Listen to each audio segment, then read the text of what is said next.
Здравствуйте, друзья! Сегодня я расскажу, как можно удалить самые застарелые вот такие жирные пятна с одежды. Способ универсальный, работает очень эффективно. В данном случае у меня футболка, здесь несколько пятен, посмотрите.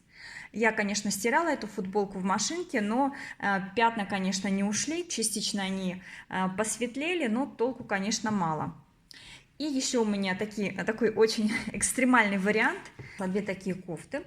Я их использовала многократно для проведения косметических процедур с использованием большого количества масла.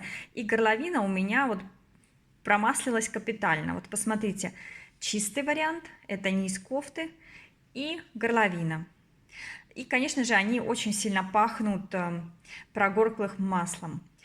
Используем данный способ, о котором я расскажу далее, и посмотрим, какие у нас получатся результаты. Мы переместились в ванну. Удаление пятна мы будем проводить в два этапа. И первый этап, конечно же, мы берем моющее средство для мытья посуды.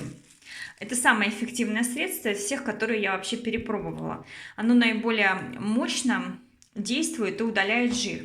Но здесь нужно, конечно же, добавить воду, потереть и оставить во влажном состоянии хотя бы на полчасика.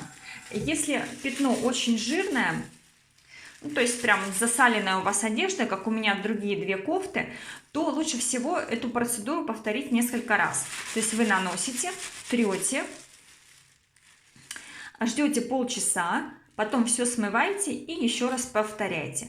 То есть моющему средству нужно обязательно дать время, чтобы оно прореагировало с пятном. И по большому счету, чем больше времени вы отведете, тем лучше. Я взяла и всю переднюю часть футболки вот так вот обработала моющим средством и потерла. Потому что пятен много на лицевой стороне. То, что я вам показала, это только часть. Футболка действительно грязная, вот в жирных пятнах. Теперь можно ее завернуть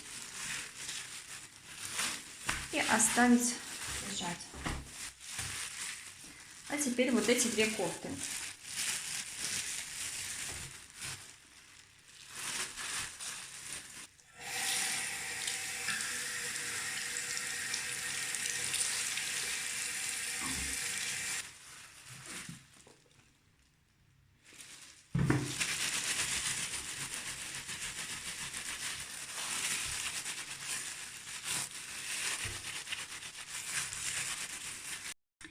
Я застирала все три вещи. Теперь я оставлю минимум их полежать на полчасика, чтобы они прореагировали, чтобы жирные пятна прореагировали с моющим средством. И далее мы приступим к следующему этапу. А теперь второй момент. После того, как мы застирали вещи средством для мытья посуды, важно их постирать при очень высокой температуре. И здесь как раз есть большой секрет, которым можно воспользоваться и не тратить время вообще на предварительное застирывание. Жирные пятна, как правило, они на домашней одежде появляются постоянно, либо на рабочей.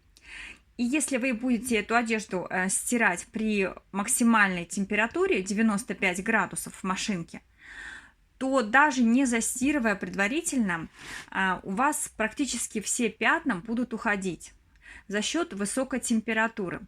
Ну, процентов 95 вот, точно все будет отстирываться. Исключение составляют какие-то эксклюзивные, очень старые, прям очень засаленные места на одежде, очень жирные.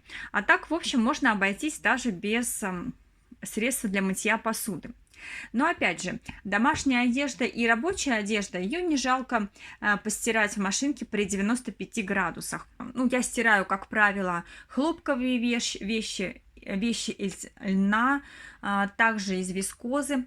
При 95 градусах я могу также постирать и смешанные вещи, допустим, хлопок с добавлением синтетики. Несмотря на то, что в принципе данный режим 95 градусов, он рассчитан в основном на хлопок. Но отстирывается все великолепно, просто супер. Отмечу, что использование жидкого моющего средства оказывается наиболее эффективным по сравнению с порошком. Если вам интересно узнать, как можно сделать жидкое моющее средство в домашних условиях, у меня есть отдельное видео, и ссылочку я помещу под данным роликом. А еще один плюс такой вот стирки при высокой температуре заключается в том, что плесень, которая со временем образуется в машинке из-за сырости, а также грязь не только в районе резинки, но вот барабан сам внутри, тоже полностью уходит. У меня есть также отдельное видео, кому интересно, можете посмотреть. Ссылочка будет внизу. Что же касается одежды парадно-выходной, либо одежды для работы в офисе, конечно же, ее не будешь стирать в машинке при 95 градусах. И такую одежду, блузки, рубашки, если вы случайно посадили пятно во время обеденного перерыва, то нужно, конечно же, его застирать моющим средством. Я бы посоветовала сделать это 2 раза. То есть вы застирываете, подождали немножко, средство прореагировало с жиром, частично его удалило, и вы еще разочек застирали, подождали полчасика и потом смыли.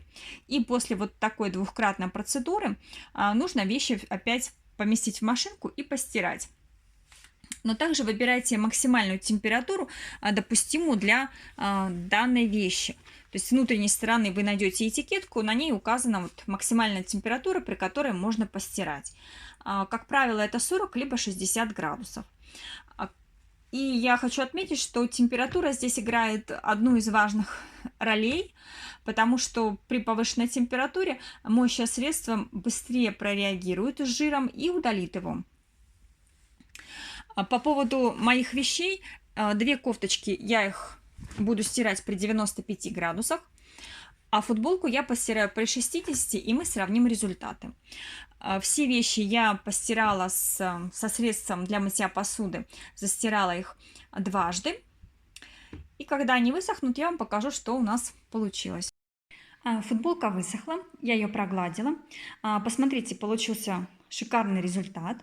Вот здесь вот у нас было очень большое жирное пятно. Также пятна были вот здесь, вот в районе живота. И все абсолютно хорошо отстиралось. А вот результат с кофточками. Я их тоже уже высушила и прогладила. Посмотрите, горловина на светлой кофте. Она вообще не отличается от резинки внизу. Жир полностью отстирался. И исчез этот неприятный запах прогорклого масла. Вот покажу поближе. И серая кофточка. Здесь тоже все отлично отстиралось. Поэтому, если вы хотите избавиться от жирных пятен, используйте данный метод. Он очень простой в исполнении, и стопроцентный результат вам гарантирован. Друзья, поделитесь, какими средствами пользуетесь вы, чтобы отстирать вещи от жирных пятен. Поделитесь своим впечатлением, своим опытом, если вы использовали мой метод. Ну а на этом я с вами прощаюсь, и до новых видео.